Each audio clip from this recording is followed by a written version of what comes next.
Alors bonjour et bienvenue à tous dans ce deuxième épisode des podcasts du GM. Ici Thomas, étudiant de 3e année, membre de GM Up, l'asso qui fait la promotion de l'école. Et aujourd'hui on se retrouve pour un podcast dédié aux matériaux à l'EUGM. Et j'en profite rapidement pour vous informer que si vous n'avez pas vu le premier épisode introductif, il est sorti la semaine dernière et est disponible sur la chaîne YouTube de l'UGM.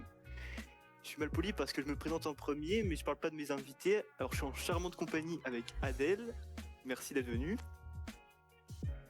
Arthur, 3A également, salutations, et l'incontournable Pierre-Louis en 4e année. Bonsoir. Alors trêve de bavardage et commençons maintenant. Je commence avec une question assez personnelle. Pourquoi vous avez choisi une filière généraliste dans les matériaux et plus particulièrement le IGM? Si quelqu'un veut commencer. Pierre-Louis. Ou vas-y Adèle. Bah moi ça me moi au lycée j'étais un peu perdue face à mon avenir et donc j'ai bien aimé le IGM parce que c'était assez général. Alors après j'y connaissais rien dans les matériaux, je me suis dit est-ce que ça va me plaire ou pas, je me suis posé la question. Mais vu que les matériaux ça touche à tout, je me suis dit que tu te fermais pas de porte. Un domaine, qu'il y aurait forcément un domaine qui allait me plaire, et donc c'est principalement pour ça que j'ai choisi. Ok. Si quelqu'un veut rebondir. Bah écoute, pour ma part, j'étais un peu dans le cas d'Adèle, c'est-à-dire que j'avais pas vraiment d'idée précise de ce que je voulais faire en terminale, mais je savais que je voulais faire quelque chose dans le domaine de l'ingénierie. Et puis aussi, il y avait le fait que je voulais pas abandonner les langues, et donc pour moi, le GM, ça permettait de conserver l'aspect linguistique tout en développant le côté scientifique. Okay. Et le fait que ça soit une classe préparatoire intégrée, c'était un vrai bonus de ne pas avoir de concours à passer en fin de 2e année. Ok, et je suppose Arthur, c'est à peu près pour les mêmes raisons? Ouais, c'est sûr, le GM, ça ne nous ferme aucune porte. Si vous voulez travailler dans l'automobile, c'est possible. Si vous voulez travailler dans l'aéronautique, c'est possible. Dans le biomédical, dans de la métallurgie, de la sidérurgie, vraiment tous les horizons possibles et inimaginables sont possibles. Ça ne ferme aucune porte. Le fait d'être ingénieur avec des connaissances très variées sur tous les domaines de matériaux, c'est vraiment un énorme plus. Super, venez au GM alors les gens. Parlons un peu de vos débuts au GM, même si les 2 premières années à l'école sont principalement dédiées à l'étude des sciences fondamentales, donc maths, physique, chimie et les langues. L'école, au travers de TP et de projets, elle nous permet déjà d'avoir une première approche des matériaux. Je pense par exemple au projet matériaux, qui est un projet de recherche bibliographique qu'on mène tout au long de l'année. Est-ce que vous vous souvenez de votre projet matériaux 1A, le sujet? Moi, c'était sur l'or et l'impact de son utilisation sur l'environnement. Ah ouais, ok. Alors pour ma part, c'était un rapport bibliographique sur les matériaux pour emballer les aliments. Super, et Arthur? Moi, finalement, j'avais un sujet qui portait sur la chitine. Donc la chitine, c'est un plastique écologique. Le constituant principal est trouvé sur les carapaces de crevettes. Ok. C'était assez intéressant car on avait vu qu'à l'aide de ces crevettes, on pouvait créer des films plastiques par exemple, qui avaient des utilisations dans l'industrie alimentaire. On ne connaissait pas du tout et c'était très intéressant de se documenter sur des domaines dont on n'avait pas forcément de connaissances. Super. Et concernant vos premières années à l'UGM, je ne sais pas si vous avez déjà fait votre stage ouvrier, mais est-ce que celui-ci était en lien avec le secteur des matériaux? Si quelqu'un veut se lancer. Moi, je l'ai fait pendant les vacances de 2e année et je l'ai fait à l'Institut de soudure, donc c'est un partenaire de l'école, donc complètement en rapport, quoi. Ouais, ok. Moi, j'étais agent de fabrication de circuits imprimés dans une PME. Pierre-Louis, je vais te poser davantage de questions parce que tu es en 4A. Oui. D'autres projets ont eu lieu au cours du cursus UGM et même récemment pour toi avec le projet matériaux métalliques, non? C'est ça? Oui, c'est ça. On l'a et il portait sur quoi ton projet? Alors, il portait sur l'étude du refroidissement rapide d'un alliage d'aluminium, de zirconium et de manganèse. Et donc l'objectif, c'était d'étudier la microstructure pour de cet alliage en modifiant légèrement les compositions afin de l'utiliser plus tard dans la fabrication 3D. D'accord. Et encore une question pour toi, même si à l'UGM tout le monde a le même diplôme, il est possible d'avoir des enseignements de spécialité en 4A, polymère, métaux et céramique. Quelle était ta spécialité en 4A? Et je fais 2 questions à une. Tu es actuellement en mobilité internationale en Suède. Est-ce qu'il y a une spécialité matériaux privilégiée dans ton université partenaire? Alors, pour répondre à ta première question, j'ai pris la spécialité matériaux polymères en premier semestre de 4A à l'UGM parce que c'était la famille de matériaux qui m'intéressait le plus et j'avais envie d'approfondir mes connaissances dans le domaine. Ok. Et en ce qui concerne la mobilité en Suède actuellement, je dirais que l'université de Luleå, donc en Suède, ne présente pas vraiment de particularité au niveau des matériaux, c'est très large. Ok. Et donc, chaque élève peut construire son parcours en fonction des cours qu'il choisit. Super. Et les autres, Pour vous ma avez part, peut-être déjà une petite idée? J'ai pris principalement des matériaux composites. Ok. Et les autres, vous avez peut-être déjà une idée de spécialité ou pas du tout? Vous laissez le temps de choisir pour la 4e année? Ah, ok. Moi, pour l'instant, pas du tout. J'attends d'avoir un peu plus. Pareil pour toi, Arthur? Moi, de mon côté, je suis assez intéressé par les métaux. Donc, Ok. je pense choisir cette spécialité en 4e année. C'est un domaine qui me branche, donc pourquoi pas essayer de l'explorer un peu plus. Ok. Je laisse donc vos idées mûrir. On a vu qu'à l'UGM, on proposait des stages, des projets, des TP. Quelles infrastructures possède l'école qui vous permettent d'étudier ces matériaux? Déjà, il y a beaucoup de matériel en termes de caractérisation. Ouais.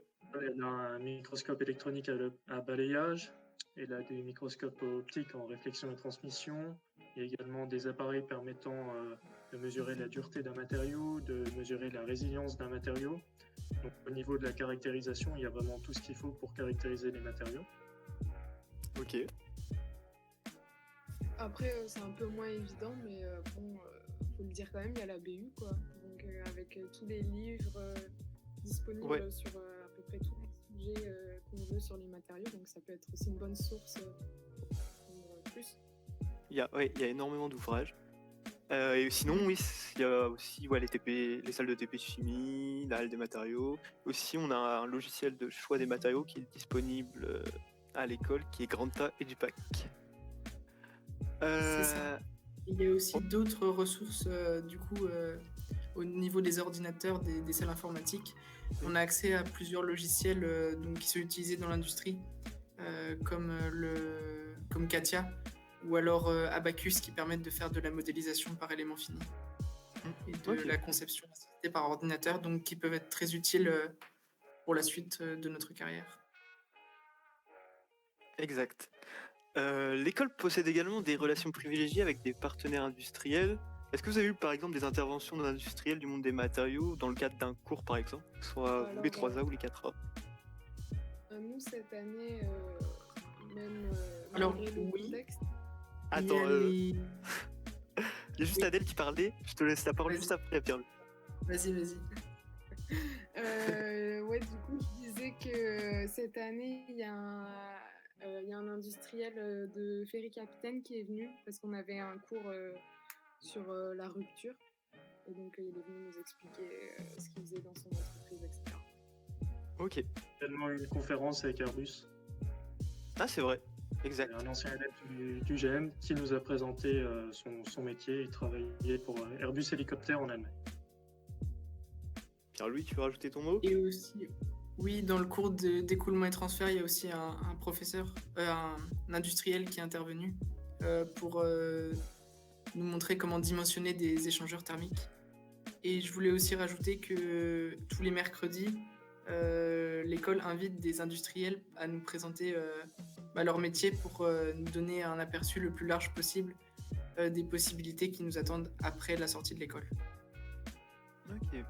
Bon Il faut souligner infrastructure. le fait qu'il y a un créneau qui est réservé tous les mercredis à ces conférences. Ouais, c'est ça. Voilà, on a des infrastructures, on a des industriels, on a toutes les clés pour étudier les matériaux. Et même à Nancy, quand j'y pense, par exemple, il y a l'Institut Jean Lamour qui est l'un des plus grands centres de recherche de France en matériaux, si je ne m'abuse. Il y a aussi le World Materials Forum qui se passe à Nancy. C'est un forum qui regroupe les principaux industriels du monde des matériaux. Et il y a tout le bassin sidérurgique de Lorraine historique qui conforte cette idée.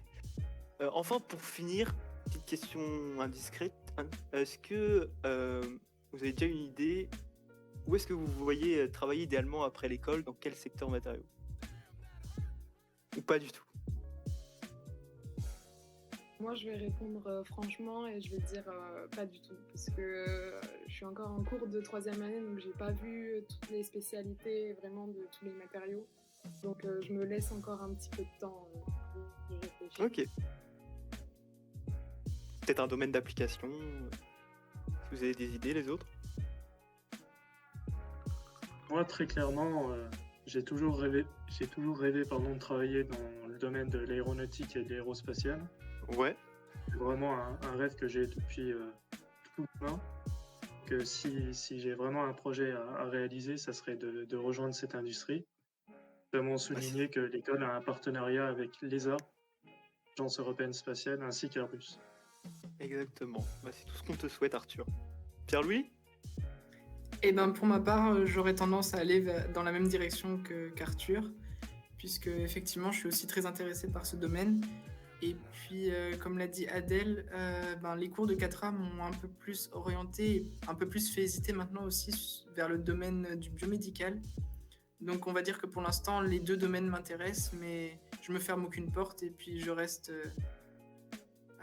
disponible pour de nouvelles découvertes et opportunités qui vont arriver.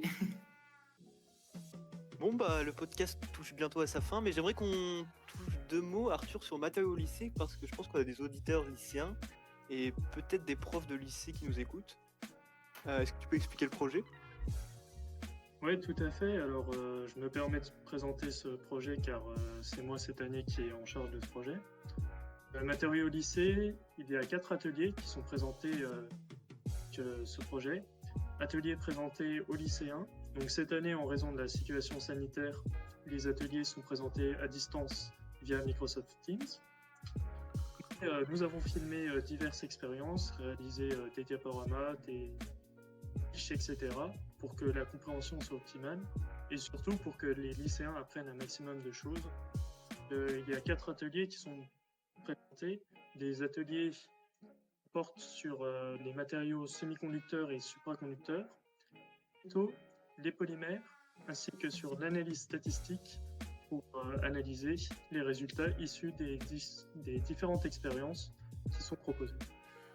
Ok, si des profs de lycée nous écoutent ou des lycéens, ils peuvent, je suppose, vous contacter par les mails disponibles du GEM. Bien sûr. Ok, nickel. Bon voilà, c'est fini. Merci à tous d'être venus. Les auditeurs, on se retrouve la semaine prochaine pour un podcast super intéressant concernant l'aspect international de notre école. Lâchez un pouce bleu et abonnez-vous à la chaîne de l'UGM. Ciao ciao. Salut à tous. Et tout le monde.